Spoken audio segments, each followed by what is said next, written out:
बच्चों, Sanjay 45 YouTube channel में आपका पुनः स्वागत है। आज हम लोग पौधों का नाम, उपयोगी भाग और औषधीय गुण, उनसे कौन कौन से गुण मिलते हैं, इन्वायरमेंट का भाग है। और इन्वायरमेंट के बाद मतलब पर्यावरण का भाग है। और आप ही की बुक से कुछ पर्यावरण के महत्वपूर्ण क्वेश्चन हमने अलग किए हैं, जिसका एक मैंने सोचा कि एक वीडियो बना दूँ। तो वीडियो बहुत अच्छा है, देखिएगा, लाइक कीजिए, शेयर कीजिए, सब्सक्राइब कीजिए। आपको पसंद आए तब। और 100% मैं बता रहा हूँ, मेरी वीडियो से एक न एक क्वेश्चन पक्का मिलेगा। हर वीडियो से 2-3 क्वेश्चन कहीं नहीं गए। ठीक, इसी कड़ी में आगे हम लोग बढ़ते हैं। देखते हैं, नीम की पत्ती का हम लोग उपयोग करते हैं रक्त शोधक में। ठीक है, रक्त शोधक में काम आता है। ठीक है, त्वचा रोगों के उपचार में काम आता है। इसबगोल की भूसी जो होती है, भूसी पेचिश व कब्ज ठीक करने में होती है।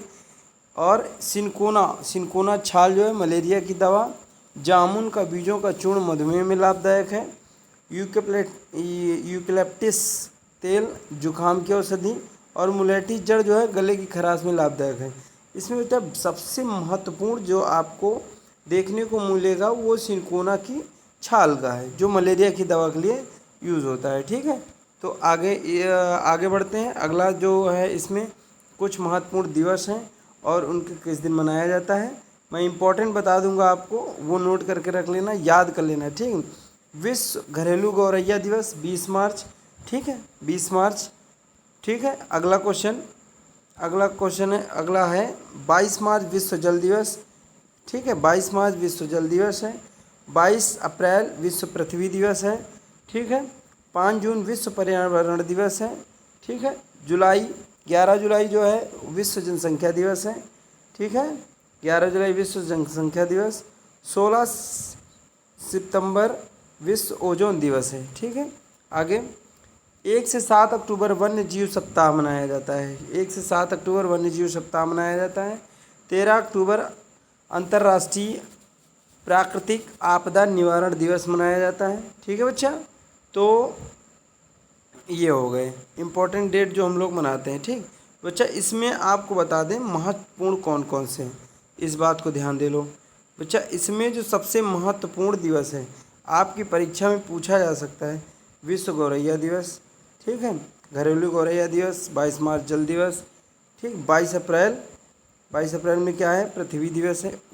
मोस्ट इम्पॉर्टेंट 5 जून विश्व पर्यावरण दिवस।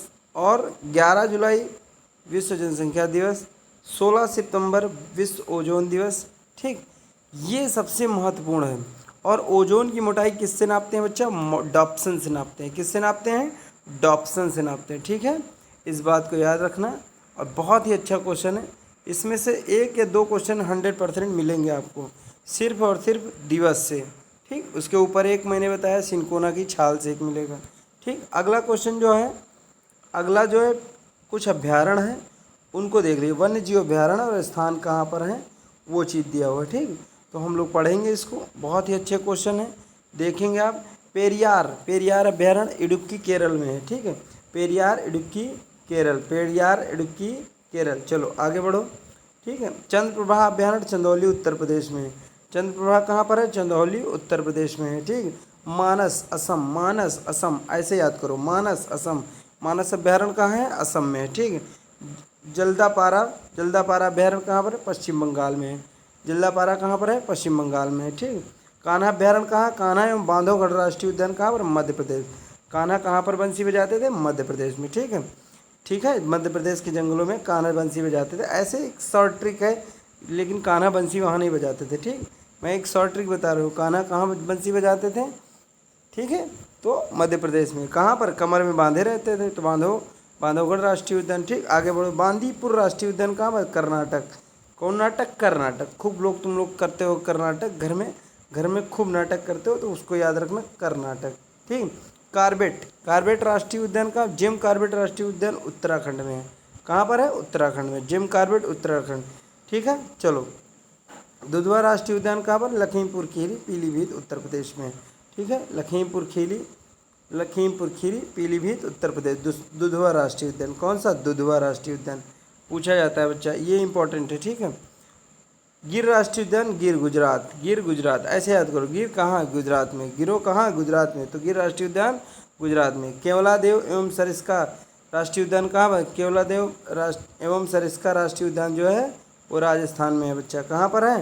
राजस्थान में। केवलादेव राष्ट्रीय उद्यान कहाँ पर है? राजस्थान में है। ठीक, बहुत पूछा जाता है ये भी। नंदा देवी कहाँ पर है? उत्तराखंड में है। नंदा देवी कहाँ पर है? उत्तराखंड में। सलीम अली राष्ट्रीय उद्यान यह जम्मू कश्मीर में है। सलीम अली राष्ट्रीय उद्यान कहाँ पर है? जम्मू कश्मीर में है। ठीक है, तो और महावीर स्वामी वन्य जीव विहार कहाँ पर है? ललितपुर में।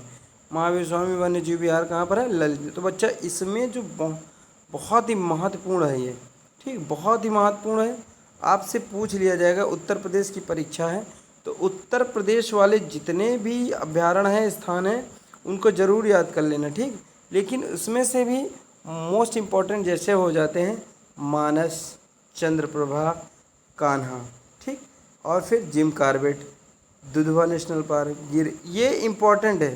ठीक है, नंदा देवी का, अरे मोस्टली सभी इम्पॉर्टेंट है। याद कर लोगे तो कहीं चला नहीं जाएगा, आपके लिए हमेशा हमेशा के लिए याद हो जाएगा। ठीक, तो दूषित जल से उपस्थित सूक्ष्म जीवों के कारण होने वाले रोग, एकत्रित जल में पनपने वाले मच्छर द्वारा फैलने वाले रोग।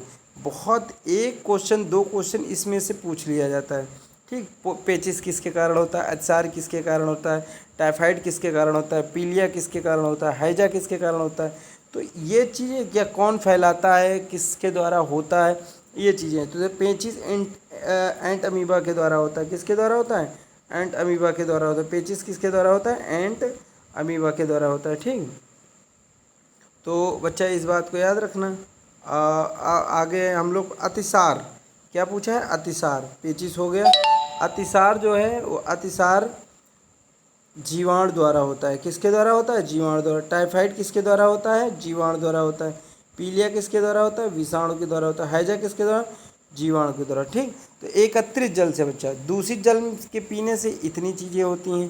ठीक, तो अब एकत्रित जल में कौन कौन? एकत्रित जल में मच्छर की प्रजातियाँ जैसे एडीज, एनाफीज आदि पनपती हैं, जो डेंगू, मलेरिया, चिकनगुनिया जैसे रोगों का क्या करते हैं? वाहक हैं, ले जाते हैं। ठीक, अगला हम लोग पढ़ते हैं, ये बहुत इम्पॉर्टेंट है। ध्वनि की तीव्रता मापने की इकाई क्या है? डेसिबल है। क्या है? डेसिबल है। ठीक है, ध्वनि की तीव्रता मापने की इकाई क्या है? डेसिबल है। और सुनो बच्चा, 80 डेसिबल से अधिक तीव्रता की ध्वनि कानों को विपरीत प्रभाव डालती हैं। मतलब कि 80 डेसिबल से ज़्यादा यदि आप कान में सुनते हैं तो आपको नुकसान होगा, आपके कानों को नुकसान होगा। ठीक है बच्चा, चलो आगे बढ़ते हैं।